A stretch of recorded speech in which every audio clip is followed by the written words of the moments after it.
El Chili y el Topo, rebelión contra el patrón, la traición que removió a Medellín.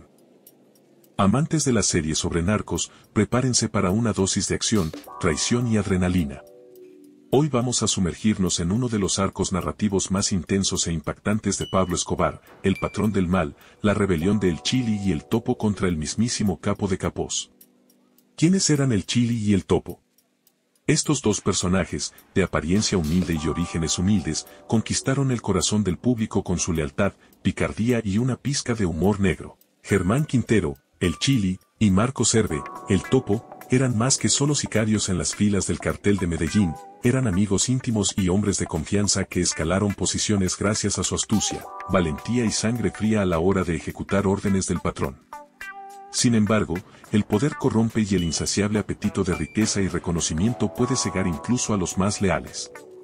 Así comenzó a resquebrajarse la relación entre Escobar y su inseparable dúo de sicarios.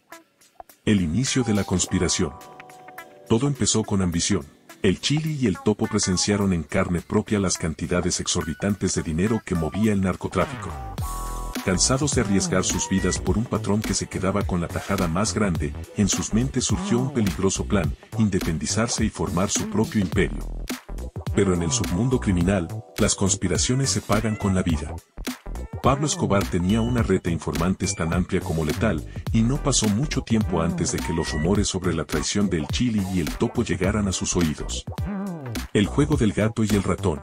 Sabedores de que Pablo no daría tregua, el Chili y el Topo se ocultaron y trazaron su estrategia. Su primer movimiento fue aliarse con enemigos poderosos del patrón, entre ellos, el temible cartel de Cali. Pablo, desbordado de rabia por la osadía de sus antiguos subalternos, ordenó una despiadada cacería.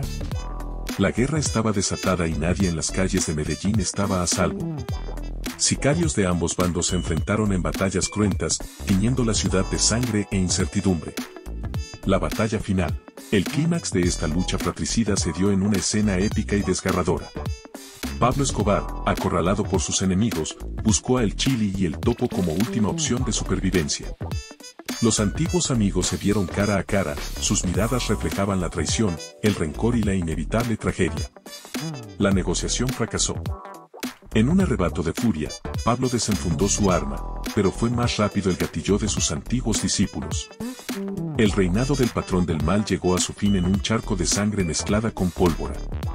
Legado e impacto. La muerte de Pablo Escobar no significó el final de la violencia en Colombia, pero sí marcó un punto de inflexión en el mundo del narcotráfico.